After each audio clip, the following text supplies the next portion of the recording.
95% لوگ شاید ہوں گے نا وہ جنہوں نے تو بنیادی جس پر ہمارے عقیدے کی بنیاد ہے قرآن مجید وہی ترجمے سے نہیں پڑھا ہوگا، تو پھر ہم تو بڑا ابھی بہت پیچھے نہیں ہے اس معاملے میں پھر ہم. جی اسی لیے تو وہ شاعر کہتا نا کہ وہ معزز ہے زمانے میں عامل قرآن ہو کر ہم خار ہوئے تارک قرآن ہو کر. تو جب سے ہم نے قرآن کو برکت کے لیے اوپر یا استخارہ نکالنے کے لیے استخارہ کے پڑھنا ہوا ہے اس وقت سے ہماری تباہی ہے.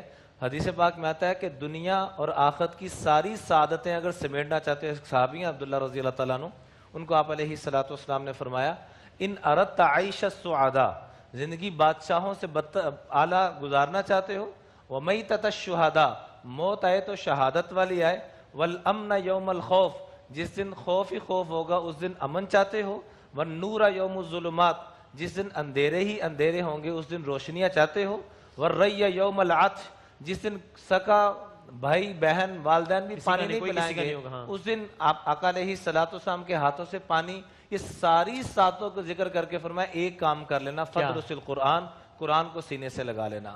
تو قرآن کی تعلیم کے ساتھ قرآن کے 5 حقوق بیان کیے ہیں. قرآن پہ ایمان لانا، اس کو تجوید کے ساتھ پڑھنا اور اس کے ترجمہ تفسیر کو سمجھنا اور اس کی تبلیغ کرنا اور اس کو پوری دنیا پہ غالب کرنے کی کوشش کرنا. صحیح ہے. ٹھیک.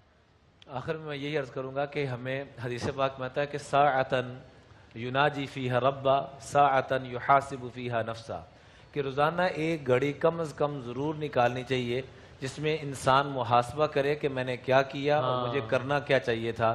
روزانہ کی بنیاد پہ اللہ کی نعمتوں کو یاد کرے، اس سے ایمان میں بہت زیادہ اضافہ ہوگا.